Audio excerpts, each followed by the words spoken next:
Powers and functions of Election Commission.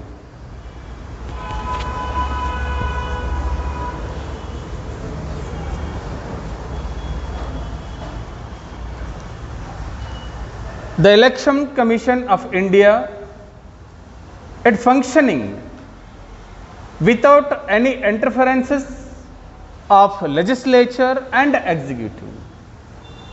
But I already talked about the Election Commission. This is statutory body, autonomous body, independent, it has independent status. There is no interferences by legislature and executive. Article number 324/1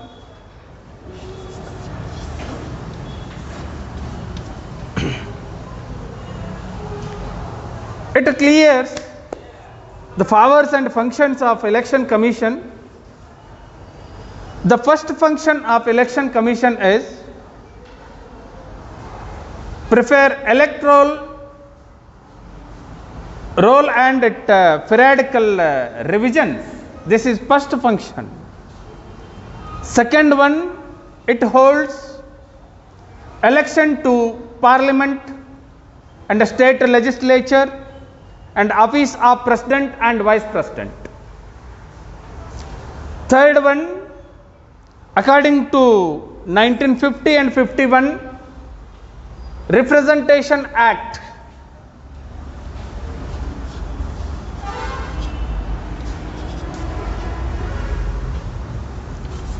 RPC, Representation Act,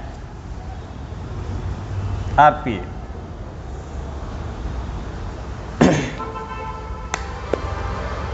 According to this act, the Election Commission of India executes its functions like it conducts and appoints election officers to the state and union territories. Second one, it declares election and its dates. Third one, it arranged election officers. Fourth one, it recognized symbols to the or provide recognition to the political parties or provide symbols to the political parties. See, first one, second one, third one, according to 1950 and 51 Representation Act of India. Under the Representation Act, it functioning 4 functions, and according to 2000 Act,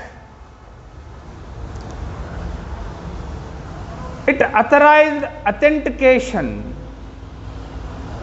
to the political party as first one national party, second one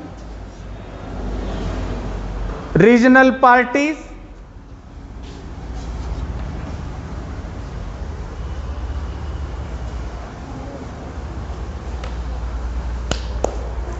what is a national party?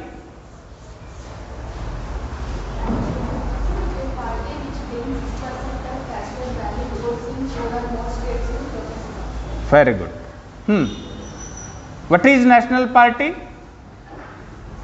6% of casted ballot votes in 4 or more states. The party which gains is known as the national party. See, a party which become as a national party in the political process of the country, it must be secured 6% of votes casted by people in the Lok Sabha or state legislative assembly election, or it must win 4 Lok Sabha seats from any states of the country, or it got 2% of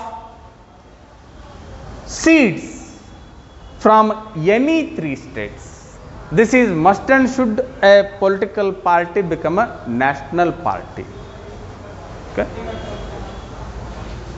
6%, 4 seats, 2% vote in Lok Sabha from 3 states.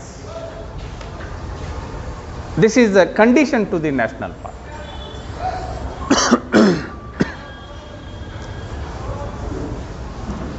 Second one, regional parties. 6% of caste right votes in Vidhan Sabha or Lok Sabha elections from a state or 2 Vidhan Sabha seats should be required. 4 Vidhan Sabha. There is a 6% of valid votes in Lok Sabha or Vidhan Sabha election from the state. Very good. Monisa?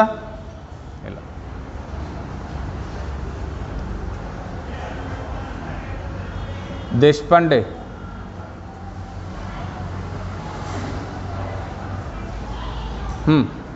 Good. Regional party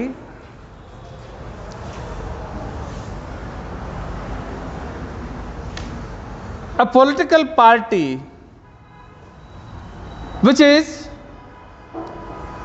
stick up with a particular regionality only. That party politically active in particular regional or a particular state only. A political party which secured 6% of vote in a Lok Sabha election or a Vidhan Sabha election, or a political party which win 4 state legislative assembly election seat, that it become a regional party. Or a political party which secured 3% of seats in a total seats of a particular state, that which become a regional party.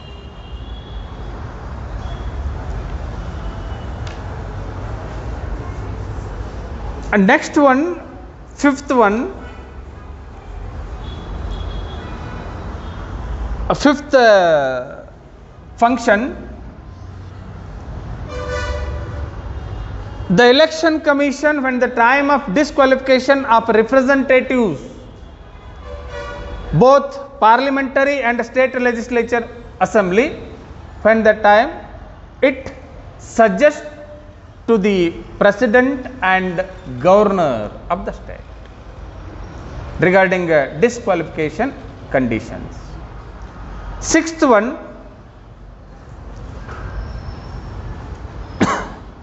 it suggests to the conduct elections, both parliament and state legislature assembly, to the president and governor. According to suggestion of election commission, a president holds parliamentary election to the parliament. In a state, according to suggestion of election commission, governor holds elections to the state legislature assembly. Seventh one, it scrutinizes a nomination papers. They decide a date to the nomination filings to the candidates and decides withdrawn nomination filing dates also. Once a candidate file his nomination in an election commission, that it means its officers scrutinize the nomination files of candidates. See, eighth one, it allots the symbols to the political parties in the election. See, on the base of election commission recommendation, BJP adopted flower, Congress adopted sign of hand, JDS adopted woman, and various political parties, they have adopted different types of symbols to their political parties. These are all recommended by election commission. See. Ninth one, a election commission can order for re-polling in any constituency or polling booth. That is the responsibility of election commission. 10th one, it can withheld elections result in a valid ground. Sometimes some candidates object against winning person or a winning party. When that time to testing actual result, they withheld a result of announcement of result of election. 11th one, it enforce code of conduct for the candidates and political parties, that is the election expenses and submission of accounts of their election, environmental protection, against pollution and other things. See, once election commission implemented code of conduct, there is no governmental appointments or a recruitment process. There is no distribution of facility to the people. There is no implementation of new policies to the people. They are totally boycotted. Once implemented code of conduct by election commission, we should all obey. All the government should obey. Last one, as per Representation Act of 1950 and 51, we call it as RPA. Sometimes ask you for 1 mark, expand RPA. RPA, it means Representation Act, RPA. Election Commissioner of India conduct the process of election. He is the head of elections in the country. The Chief Election Commissioner, with the support of 2 election commissioners, he functioning as chief of the elections in the country. This is about powers and functions of election commission. Any doubt? English medium student. Any doubt this regarding powers and functions? Regional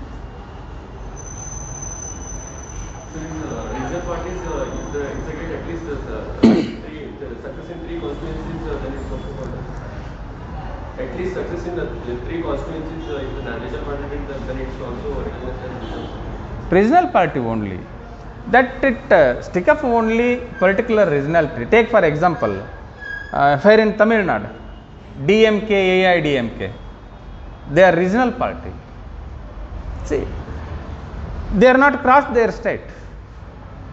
They are only active in a particular state only. Okay. Take for example Shiv Sena.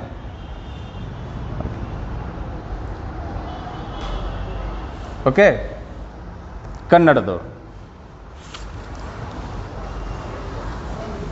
ಚುನಾವಣಾ ಆಯೋಗದ ಅಧಿಕಾರ ಮತ್ತು ಕಾರ್ಯಗಳು.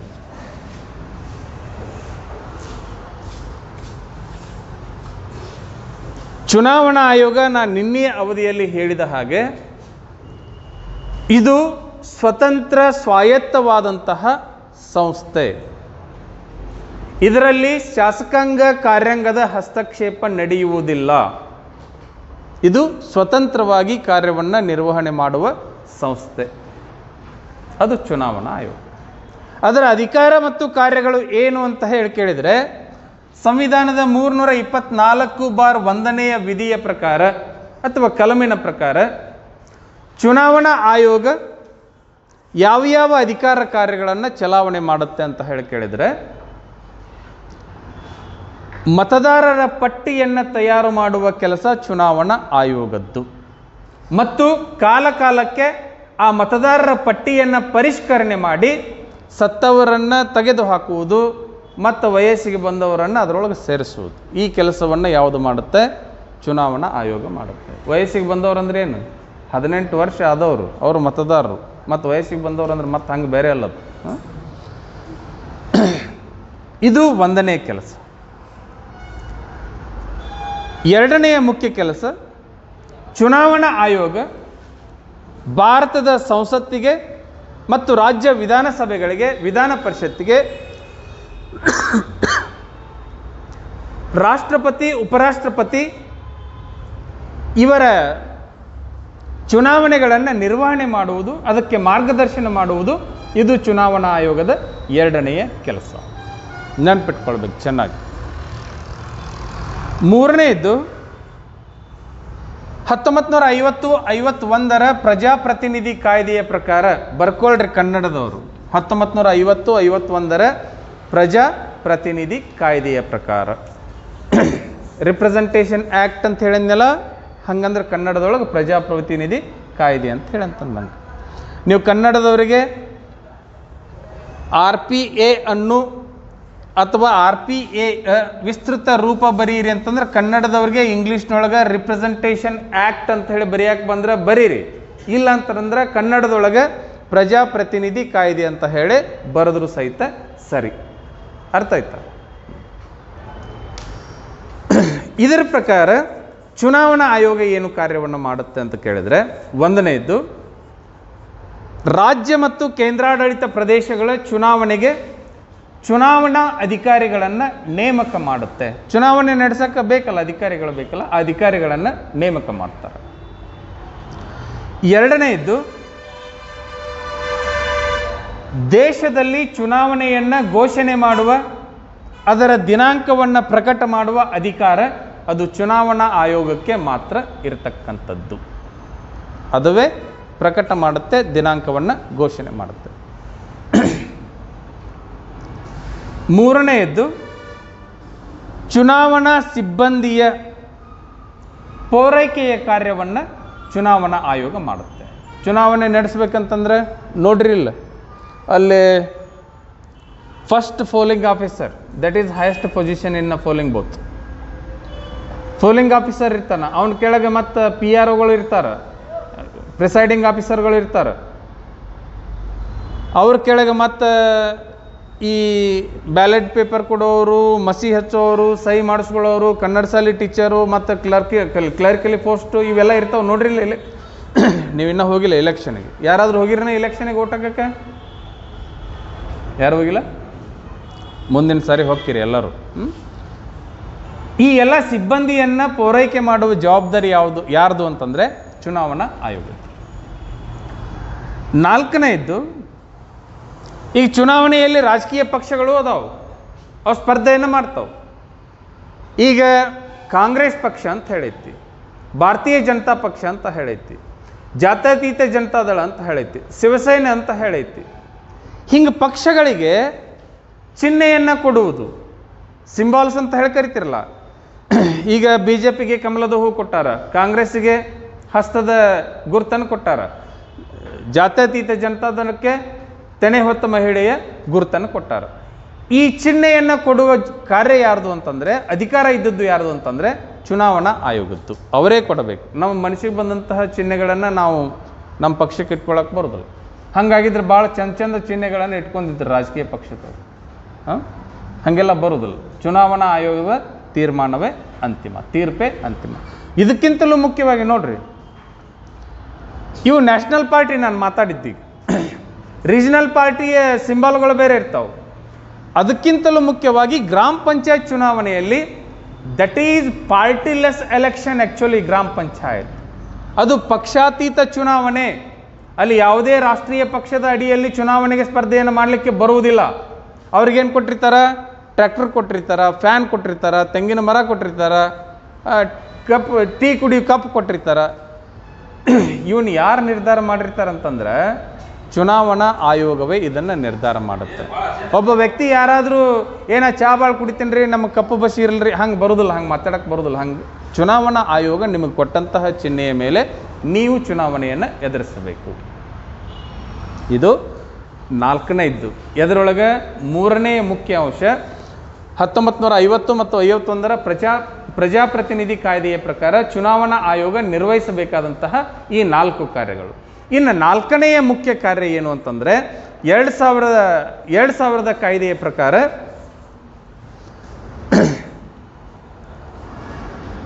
ರಾಷ್ಟ್ರೀಯ ಪಕ್ಷ ಮತ್ತು ಪ್ರಾದೇಶಿಕ ಪಕ್ಷಗಳಿಗೆ ಮಾನ್ಯತೆಯನ್ನು ನೀಡುವುದು. ಅಂದರೆ ಒಂದು ರಾಜಕೀಯ ಪಕ್ಷಕ್ಕೆ ನಾವು ಯಾವುದನ್ನು ರಾಷ್ಟ್ರೀಯ ಪಕ್ಷ ಅಂತ ಹೇಳಿ ಕರಿಬೇಕು, ಯಾವುದನ್ನು ಪ್ರಾದೇಶಿಕ ಪಕ್ಷ ಅಂತ ಹೇಳಿ ಕರಿಬೇಕು, ಇದನ್ನು ನಿರ್ಧಾರ ಮಾಡುವುದು ಯಾವುದು ಅಂತಂದರೆ ಚುನಾವಣಾ ಆಯೋಗ. ಯಾವುದರ ಆಧಾರದ ಮೇಲೆ ರಾಷ್ಟ್ರೀಯ ಪಕ್ಷ ಮತ್ತು ಪ್ರಾದೇಶಿಕ ಪಕ್ಷ ಅಂತ ಹೇಳಿ ನಾವು ಪಕ್ಷಗಳನ್ನು ವಿಂಗಡಣೆ ಮಾಡ್ತೀವಿ ಅಂತ ಕೇಳಿದರೆ, 1ನೇದ್ದು ರಾಷ್ಟ್ರೀಯ ಪಕ್ಷ ಅಂದರೆ ಏನು, ಅದರ ಅರ್ಹತೆ ಏನಿರಬೇಕು ಅಂತ ಕೇಳಿದರೆ ಚೆನ್ನಾಗಿ ನೆನಪಿನಲ್ಲಿಟ್ಕೊಳ್ರಿ. 4 ರಾಜ್ಯಗಳಲ್ಲಿ ಲೋಕಸಭಾ ಅಥವಾ ವಿಧಾನಸಭಾ ಚುನಾವಣೆಯಲ್ಲಿ 6% ಮತವನ್ನು ಪಡೆದಿರಬೇಕು. ಇದು 1ನೇ ಕಂಡೀಷನ್. ಇದು ಅಥವಾ ಯಾವುದೇ ರಾಜ್ಯದಲ್ಲಿ ಅಥವಾ ರಾಜ್ಯಗಳಲ್ಲಿ 4 ಲೋಕಸಭಾ ಸ್ಥಾನಗಳನ್ನು ಗೆಲ್ಲಬೇಕು. ಇದು 2ನೇ ಕಂಡೀಷನ್. ಅಥವಾ 3ನೇದ್ದು 3 ರಾಜ್ಯಗಳಲ್ಲಿ 2% ಲೋಕಸಭಾ ಸ್ಥಾನಗಳನ್ನು ಯಾವ ಪಕ್ಷ ಪಡೆಯುತ್ತೋ ಆ ಪಕ್ಷಕ್ಕೆ ರಾಷ್ಟ್ರೀಯ ಪಕ್ಷ ಅಂತ ಹೇಳಿ ಮಾನ್ಯತೆಯನ್ನು ನೀಡ್ತಾರೆ. ರಾಷ್ಟ್ರೀಯ ಪಕ್ಷ ಅಂತ ಹೇಳಿ ಕರೆಸ್ಕೊಳ್ಬೇಕಾದ್ರೆ ಈ ಕಂಡೀಷನ್ಗಳನ್ನು ಆ ಪಕ್ಷ ಹೊಂದಿರಬೇಕು, ಈ ಅರ್ಹತೆಯನ್ನು ಹೊಂದಿರಬೇಕು. 2ನೇದ್ದು ಪ್ರಾದೇಶಿಕ ಪಕ್ಷ. ಪ್ರಾದೇಶಿಕ ಪಕ್ಷ ಅಂತಂದ್ರೆ ಬೇರೆ ಏನೂ ಅಲ್ಲ, ಒಂದು ಪ್ರದೇಶದ ರಾಜಕೀಯ ಚಟುವಟಿಕೆಗಳಿಗೆ ಸ್ಥಿರವಾಗಿ ಕಾರ್ಯಾಚರಣೆಯನ್ನು ಮಾಡುವಂತಹ ಪಕ್ಷ ಅದು. ಅದಕ್ಕೆ ಆ ಪ್ರದೇಶವನ್ನು ಬಿಟ್ಟು ಬೇರೊಂದು ಪ್ರದೇಶದ ರಾಜಕೀಯ ಚಟುವಟಿಕೆಗಳಲ್ಲಿ ಆ ಪಕ್ಷ ಪಾಲ್ಗೊಳ್ಳುವುದಿಲ್ಲ. ಉದಾಹರಣೆಗೆ ತಮಿಳುನಾಡಿನಲ್ಲಿ AIDMK ಮತ್ತು DMK ಅಂತ ಹೇಳಿ 2 ರಾಜಕೀಯ ಪಕ್ಷಗಳದಾವು.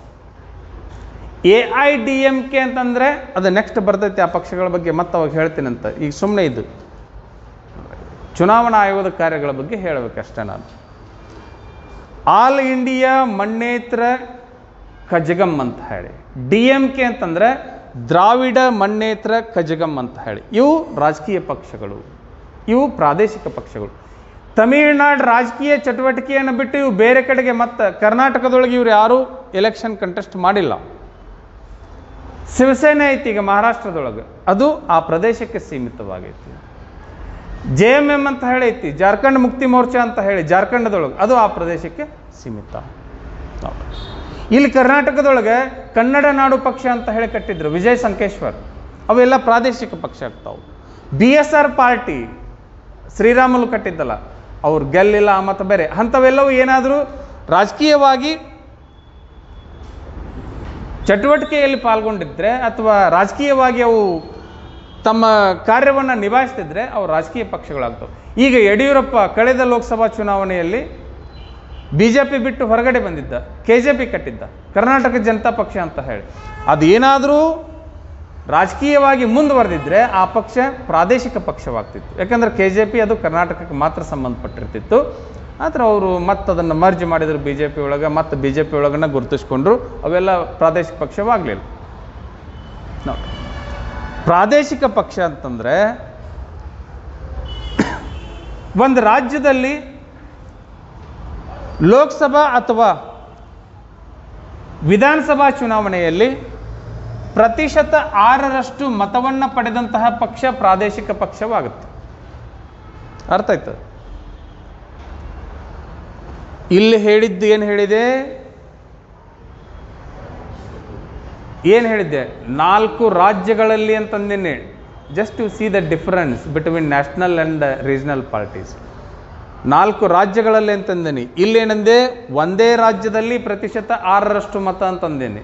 ಇದಕ್ಕೆ ಡಿಫರೆನ್ಸ್ ಇದೆ, ರಾಷ್ಟ್ರೀಯ ಪಕ್ಷಕ್ಕೂ ಪ್ರಾದೇಶಿಕ ಪಕ್ಷಕ್ಕೂ. ಅಥವಾ ಒಂದು ರಾಜ್ಯದಲ್ಲಿ 4 ವಿಧಾನಸಭಾ ಸ್ಥಾನಗಳನ್ನು ಗೆದ್ದಂತಹ ಪಕ್ಷಕ್ಕೆ ಪ್ರಾದೇಶಿಕ ಪಕ್ಷ ಅಂತ ಹೇಳಿ ಕರೀತಾರೆ. ಇಲ್ಲೇನು ಹೇಳಿದ್ದೆ? ಯಾವುದೇ ರಾಜ್ಯಗಳಲ್ಲಿ 4 ಲೋಕಸಭಾ ಸ್ಥಾನಗಳು ಅಂತ ಹೇಳಿದ್ದೆ. ಇಲ್ಲೇನು ಹೇಳಿದೆ? ಒಂದೇ ರಾಜ್ಯದಲ್ಲಿ 4 ಲೋಕಸಭಾ ಸ್ಥಾನಗಳು ಅಂತ ಹೇಳಿದ್ದೆ. ಹೌದಾ? ಕೊನೆಯದು, ಒಂದು ರಾಜ್ಯದ ಒಟ್ಟು ವಿಧಾನಸಭಾ ಕ್ಷೇತ್ರಗಳಲ್ಲಿ 3% ಸ್ಥಾನಗಳನ್ನು ಗೆದ್ದರೆ, ಇಲ್ಲೇನು ಹೇಳಿದ್ದೆ? 2% ಮತ ಅಂತ ಹೇಳಿದ್ದೆ. ಆದರೆ ಇಲ್ಲಿ 3 ಸ್ಥಾನಗಳನ್ನು ಗೆದ್ದರೆ ಆ ಪಕ್ಷಕ್ಕೆ ಪ್ರಾದೇಶಿಕ ಪಕ್ಷ ಅಂತ ಹೇಳಿ ಕರೀತಾರೆ. ಯಾರಿಗೆ ಗೊತ್ತಾಗಿಲ್ಲ? ಇವು national party and regional party ಮತ್ತೆ ಬರ್ತಾವೆ ಮುಂದೆ, ಅವಾಗ ಅದನ್ನು ಮತ್ತೆ ಇನ್ ಡಿಟೇಲ್ ಆಗಿ ಹೇಳ್ತೀನಿ ಅಂತ. ಈಗ ನಾನು ಹೇಳಬೇಕಾಗಿದ್ದು ಇಷ್ಟೇ, ಚುನಾವಣಾ ಆಯೋಗದ ಅಧಿಕಾರ ಕಾರ್ಯಗಳ ಬಗ್ಗೆ ಹೇಳಕತ್ತೆ. ಓಕೆ, 5ನೆಯ ಮುಖ್ಯ ವಿಚಾರ ನಾನು ಇಲ್ಲಿ ತನಕ ಏನು ಹೇಳಿದೆ ಅಂತಂದರೆ, 2000 ಕಾಯ್ದೆಯ ಪ್ರಕಾರ ಚುನಾವಣಾ ಆಯೋಗದ ಕಾರ್ಯಗಳನ್ನು ಹೇಳಿದೆ. ಹೌದಾ? ಅದು 4ನೆಯ ಮುಖ್ಯ ಅಂಶ, ಮುಖ್ಯ ಕಾರ್ಯ. 5ನೆಯ ಮುಖ್ಯ ಕಾರ್ಯ ಏನು ಅಂತಂದರೆ, ಕೆಲವೊಂದು ಸಂದರ್ಭದಲ್ಲಿ ಶಾಸಕರ ಅನರ್ಹತೆಯ ಬಗ್ಗೆ ರಾಷ್ಟ್ರಪತಿ ಮತ್ತು ರಾಜ್ಯಪಾಲರಿಗೆ ಸಲಹೆ ನೀಡುವ ಅಧಿಕಾರ ಚುನಾವಣಾ ಆಯೋಗಕ್ಕೆ ಇರುವುದುಂಟು. ಈ ಕರ್ನಾಟಕ ರಾಜ್ಯ ವಿಧಾನಸಭೆಯಲ್ಲಿ ಆಯ್ತಲ್ಲ, ಶಾಸಕರ ಅನರ್ಹತೆ ಪ್ರಕರಣ. ಸ್ಪೀಕರ್ ಏನು ಮಾಡಿದರು ಅಂತಂದ್ರೆ ಅವ್ರನ್ನ ಅನರ್ಹ ಅಂತ ಹೇಳಿ ಮಾಡಿಬಿಟ್ರು. ಅವ್ರು ಸುಪ್ರೀಂ ಕೋರ್ಟಿಗೆ ಹೋದರು. ಸುಪ್ರೀಂ ಕೋರ್ಟಿಗೆ ಹೋದ್ಮೇಲೆ ಅಲ್ಲಿ ಡೈರೆಕ್ಷನ್ಸ್ ಬಂತು. ಮತ್ತು ಚುನಾವಣಾ ಆಯೋಗದ ಮುಂದೆ ಚುನಾವಣಾ ಆಯೋಗ ಮತ್ತು ನಿರ್ದೇಶನಗಳನ್ನು ಕೊಡ್ತು. ಯಾವ ಕಾರಣಕ್ಕಾಗಿ ಅನರ್ಹತೆಗೊಳಿಸಬೇಕು? ಸ್ಪೀಕರ್ ಅನರ್ಹತೆಗೊಳಿಸಿದಂತಹ ಪ್ರಕರಣಗಳು ಊರ್ಜಿತವೇ? ಯಾವ ಆಧಾರದ ಮೇಲೆ ಶಾಸಕರನ್ನು ಅನರ್ಹರು ಎಂದು ಘೋಷಿಸಬೇಕು? ಇವೆಲ್ಲವನ್ನು ಚುನಾವಣಾ ಆಯೋಗ ನಿರ್ದೇಶನ ಮಾಡುತ್ತೆ. ಇದರ ಆಧಾರದ ಮೇಲೆ ರಾಷ್ಟ್ರಪತಿ ಮತ್ತು ರಾಜ್ಯಪಾಲರಿಗೆ ಸಲಹೆಯನ್ನು ಕೊಡುವ ಅಧಿಕಾರ ಚುನಾವಣಾ ಆಯೋಗಕ್ಕೆ ಇರುವಂಥದ್ದು. 6ನೇದ್ದು, ಚುನಾವಣಾ ಆಯೋಗದ ಶಿಫಾರಸಿಗೆ ಅನುಗುಣವಾಗಿ ಅಥವಾ ಸಲಹೆಯ ಅನುಗುಣವಾಗಿ ರಾಷ್ಟ್ರಪತಿ ರಾಷ್ಟ್ರದ ಚುನಾವಣೆಗಳನ್ನು ಮುನ್ನಡೆಸ್ತಾರೆ ಅಥವಾ ಘೋಷಣೆ ಮಾಡ್ತಾರೆ. ರಾಜ್ಯಪಾಲರು ರಾಜ್ಯಕ್ಕೆ ಸಂಬಂಧಪಟ್ಟಂತಹ ಚುನಾವಣೆಗಳನ್ನು ಘೋಷಣೆ ಮಾಡ್ತಾರೆ. ಇದು ಯಾವುದರ ಆಧಾರದ ಮೇಲೆ? ಚುನಾವಣಾ ಆಯೋಗದ ಆಧಾರದ ಮೇಲೆ. ನೆಕ್ಸ್ಟ್ 7th ಒನ್,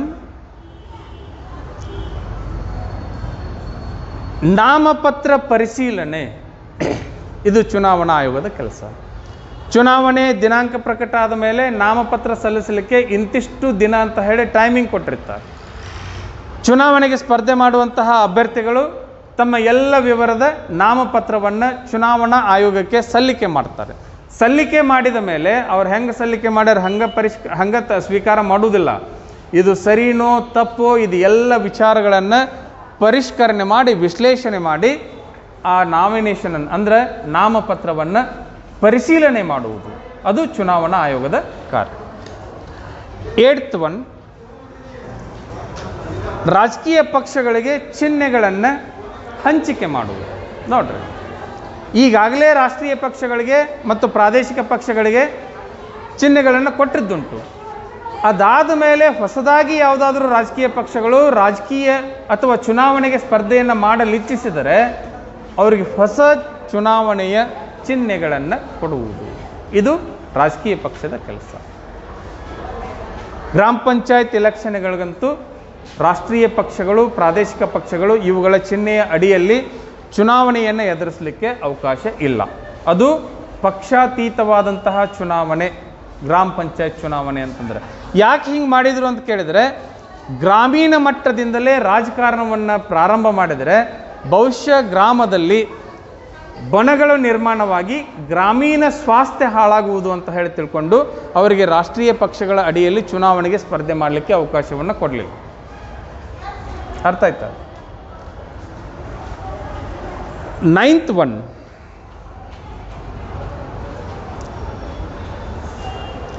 ಮರು ಮತದಾನ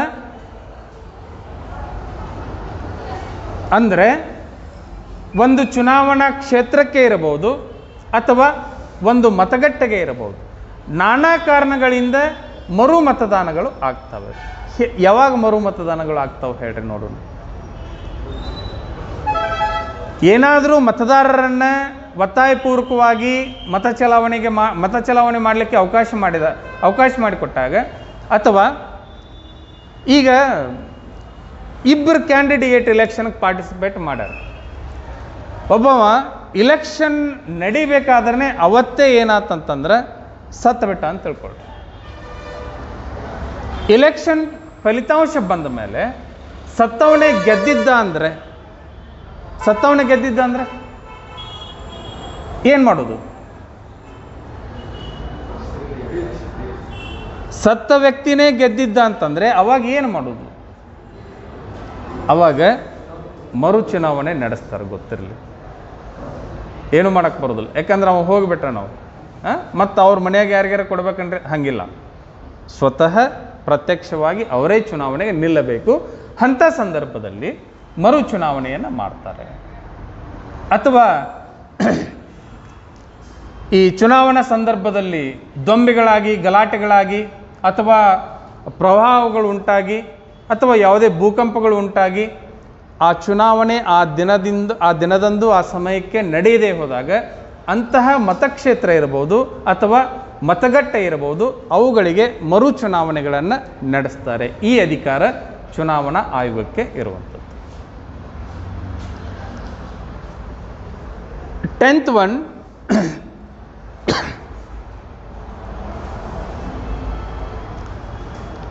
ಚುನಾವಣಾ ಆಯೋಗ ಚುನಾವಣಾ ಫಲಿತಾಂಶವನ್ನು ತಡೆ ಹಿಡಿಯುವ ಅಧಿಕಾರವನ್ನು ಹೊಂದಿದೆ. ಏನು? ಚುನಾವಣಾ ಫಲಿತಾಂಶವನ್ನು ತಡೆ ಹಿಡಿಯುವ ಅಧಿಕಾರವನ್ನು ಹೊಂದಿದೆ. ನೋಡ್ರಿ, ಕಳೆದ ಕರ್ನಾಟಕ ರಾಜ್ಯ ವಿಧಾನಸಭಾ ಚುನಾವಣೆಯಲ್ಲಿ ಜಗದೀಶ್ ಶೆಟ್ಟರ್ ಅವರ ರಿಸಲ್ಟ್, ಜಗದೀಶ್ ಶೆಟ್ಟರ್ ಅವರು ಇದೇ ಕ್ಷೇತ್ರಕ್ಕೆ ಸಂಬಂಧಪಡುವವರು, ಎಲ್ಲರದು ರಿಸಲ್ಟ್ ಡಿಕ್ಲೇರ್ ಆಗಿತ್ತು. ಅವ್ರ ರಿಸಲ್ಟ್ ಡಿಕ್ಲೇರ್ ಆಗಿಲ್ಲ. ಯಾಕೆ ಡಿಕ್ಲೇರ್ ಆಗಿದ್ದಿಲ್ಲ ಅಂತಂದರೆ, ಅವ್ರ ಅಪೋನೆಂಟ್ ಕ್ಯಾಂಡಿಡೇಟ್ ಡಾಕ್ಟರ್ ಇದ್ರಲ್ಲ, ಅವ್ರು ಯಾರು, ಮಹೇಶ್ ಏನಂತೈತಿಲ್ಲ ಅವ್ರ ಹೆಸರು, ಜೋರು ಹೇಳಲಿ, ಮಹೇಶ್ ನಾಲವಾಡ್ ಡಾಕ್ಟರ್ ಇದ್ದಾರೆ, ಹೌದಾ? ಅವ್ರ ಅಪೋನೆಂಟ್ ಕ್ಯಾಂಡಿಡೇಟ್. ಅಲ್ಲಿ ಏನಾಯಿತು ಸಮಸ್ಯೆ ಅಂತಂದರೆ, ಈಕ್ವಲ್ ವೋಟ್ ಬಂದವು ಅಂತ ಹೇಳಿ ಒಂದು ಸಮಸ್ಯೆ ಆಯಿತು. ಮತ್ತು ಏನೋ ಮತದಾನದಲ್ಲಿ ಏರುಪೇರು ಅಂತ ಹೇಳಿ ಒಂದು ಸಮಸ್ಯೆ ಆಯಿತು. ಅದು ತಡರಾತ್ರಿವರೆಗೆ ಚುನಾವಣಾ ಆಯೋಗ ಆ ಫಲಿತಾಂಶವನ್ನು ಡಿಕ್ಲೇರ್ ಮಾಡಲಿಲ್ಲ. ನೆಕ್ಸ್ಟ್ ಡೇ ಮಾರ್ನಿಂಗ್ ಮಾಡಿದ್ರು ಅದನ್ನು. ಹಿಂಗೆ ಕೆಲವೊಂದಿಷ್ಟು ಸರಿಯಾದಂತಹ ಕಾರಣಗಳು ಇದ್ದರೆ ಚುನಾವಣಾ ಆಯೋಗ ಆ ಚುನಾವಣೆಯ ಫಲಿತಾಂಶವನ್ನು ತಾತ್ಕಾಲಿಕವಾಗಿ ತಡೆ ಹಿಡಿಯಬಹುದು. ಈ ಅಧಿಕಾರ ಚುನಾವಣಾ ಆಯೋಗಕ್ಕೆ ಇರುವಂಥದ್ದು. 11th one, ಚುನಾವಣಾ ಆಯೋಗದ ಬಹುಮುಖ್ಯ ಕಾರ್ಯ ಏನು ಅಂತಂದರೆ, ಚುನಾವಣಾ ದಿನಾಂಕ ಪ್ರಕಟವಾದ ಬೆನ್ನಲ್ಲೇ ಚುನಾವಣೆಯ ನೀತಿ ಸಂಹಿತೆಯನ್ನು ಜಾರಿಗೊಳಿಸುವುದು. ಅಂದರೆ ಚುನಾವಣೆಯನ್ನು ನಡೆಸಬೇಕಾದ್ರೆ ಅದಕ್ಕೆ ಅದರದೇ ಆದಂತಹ ನಿಯಮಗಳದಾವೆ. ನೀತಿ ಸಂಹಿತೆ ಜಾರಿ ಆಯ್ತ್ರಿ ಅಂತ ಹೇಳ್ತಾರಲ್ಲ, ಹಿಂಗಂದ್ರೆ ಏನು ಹಿಂಗಂದ್ರೆ ಯಾರು ಹೇಳ್ತೀರಿ? ನೀತಿ ಸಂಹಿತೆ ಜಾರಿ ಆಗೈತ್ರಿ, ಏನೂ ಮಾಡಕ್ಕೆ ಬರೋದಿಲ್ಲ ಅಂತ ಹೇಳ್ತಾರಲ್ಲ, ಹಿಂಗಂದ್ರೆ ಏನು? ವಾಸ್ತವವಾಗಿ ಹಿಂಗಂದ್ರೆ ನೋಡಿ, ಚುನಾವಣಾ ಆಯೋಗ ಒಂದು ನಿಯಮವನ್ನು ಕೊಟ್ಟಿರುತ್ತೆ. ಬೆಳಗ್ಗೆ 10 ಗಂಟೆಯಿಂದ ಸಾಯಂಕಾಲ 6 ಗಂಟೆಯವರೆಗೆ ಚುನಾವಣಾ ಪ್ರಚಾರವನ್ನು ಮಾಡಲಿಕ್ಕೆ ಅವಕಾಶ, ಅದರ ಮೇಲೆ ಮಾಡುವಂಗಿಲ್ಲ. ಇದು ನಿಯಮ, ಇದು ನೀತಿ, ಇದು ಹೌದಾ.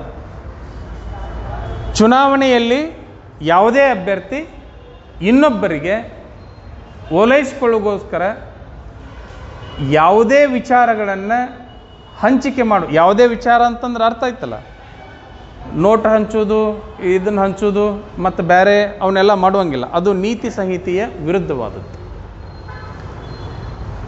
ಚುನಾವಣೆ ಪ್ರಕಟವಾದ ಮೇಲೆ ಸರ್ಕಾರ ಯಾವುದೇ ನೇಮಕಾತಿಗಳನ್ನು ಮಾಡುವಂಗಿಲ್ಲ. ಯಾಕೆ ಮಾಡುವಂಗಿಲ್ಲ ಅಂದರೆ, ಆಡಳಿತ ಪಕ್ಷ ಹಾಗೇನಾದರೂ ಚುನಾವಣಾ ದಿನಾಂಕ ಪ್ರಕಟವಾದ ಮೇಲೆ ನೇಮಕಾತಿಗಳನ್ನು ಮಾಡಲಿಕ್ಕೆ ಪ್ರಾರಂಭ ಮಾಡಿದರೆ, ಈ ಅಭ್ಯರ್ಥಿಗಳು ಇರ್ತಾರಲ್ಲ, ಅಂದರೆ ಜನರು ಇರ್ತಾರಲ್ಲ, ಇದು ಒಳ್ಳೆಯ ಸರ್ಕಾರ ನೇಮಕ ಮಾಡಕತ್ತೈತಿ ಅಂತ ಹೇಳಿ ಅವ್ರ ಕಡೆಗೆ ಓಲೈಕೆ ಆಗಬಾರ್ದು ಅನ್ನುವಂತಹ ಉದ್ದೇಶಕ್ಕೆ ಹಂಗೆ ನೇಮಕಾತಿಗಳನ್ನು ಮಾಡುವಂಗಿಲ್ಲ. ಈಗ ನನಗೆ ನೌಕರಿ ಬೇಕಾಗೈತಿ, ಚುನಾವಣೆ ನಡೆದ ಸಂದರ್ಭದಲ್ಲಿ ಯಡಿಯೂರಪ್ಪ ಡಿಕ್ಲೇರ್ ಮಾಡಿಬಿಟ್ಟೆ, ಅನೌನ್ಸ್ ಮಾಡಿಬಿಟ್ಟು ಅಂತಂದ್ರೆ ರಿಕ್ರೂಟ್ಮೆಂಟ್, ನಾ ಏನು ಮಾಡ್ತೀನಿ, ಪುಣ್ಯಾತ್ಮ ನೌಕರಿ ಕೊಡಕತ್ತೇನ, ಮತ್ತು ಇವಾಗ ಹಾಕು ನೋಟ್ ಅಂತೇಳಿ, ಇವು ಓಲೈಕೆಯ ತಂತ್ರಗಳಾಗ್ತವೆ. ಅದಕ್ಕೆ ಹಿಂಗೆ ಮಾಡುವಂಗಿಲ್ಲ ಅಂತ ಹೇಳಿ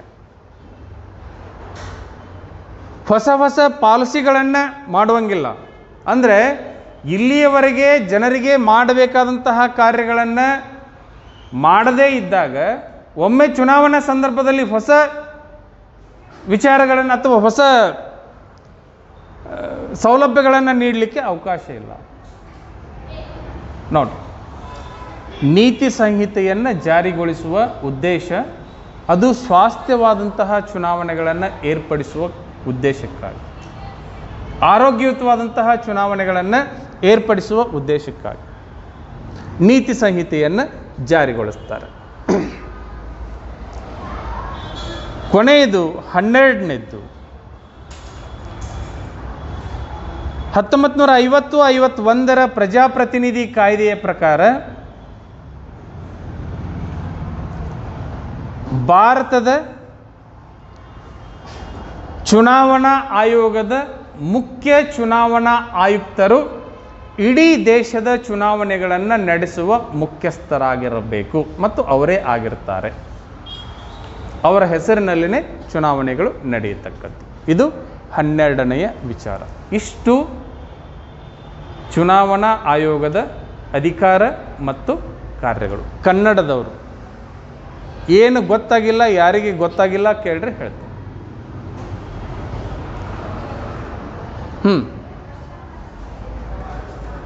ಹೇಳ್ರಿ, ಗೊತ್ತಾಗೈತೆ? ಎಲ್ಲರಿಗೂ ಗೊತ್ತಾಗೈತೆ?